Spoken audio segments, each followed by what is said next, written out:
So I'm going to show you something else. This is the actual video, so I'll warn folks watching if you're not if you're grossed out by like stuff going on in the body. It's kind of gnarly stuff, but basically there's a surgeon in there doing surgery, and what you see on the right side of the screen is the output of a real-time deep learning based model that's classifying what's going on in the video.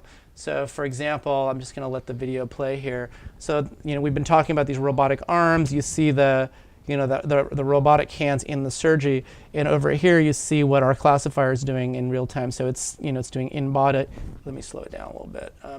So you're in the body, and it's a lot of data. You see now that there's this cauterizing happening. So the thing is actually starting to singe flesh. And if you notice, let me just rewind a bit. So we're in body, and now smoke comes, and you notice the signal switch to cauterized smoke. And now you've got a lot of this cautery going on. And if we let it run, we got a little glimpse of some gauze in there. Back up.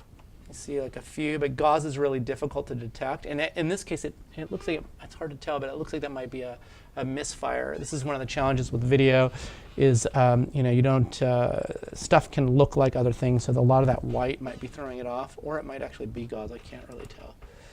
But in any event, we go back to some cautery, and this is really interesting. So let's go back here. So now we're clearly in the body, and like I mentioned, when it's really important to know when the surgery is in the body versus out, because they don't want to waste a lot of time of humans looking at this thing when it's out. And you see this little white pipe, so the camera is getting pulled through this pipe out of the body, and you'll notice the out-of-body signals are getting detected on these frames now.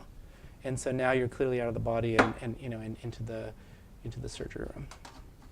So that's kind of an example of, again, being able to go from data itself, where you have where our customer here had a suspicion that there was a lot of value in this data. In the case of video, video projects can run multiple years for this level of machine learning, and we had models together in under a month. And we once we started doing some more sophisticated transfer learning, we were able to get our efficacy rates pretty high within about another couple weeks, and then we were in a pre-production capacity where they could start building on it in less than 2 months, all kind of in our cloud environment with GPUs and everything kind of cranking away on it.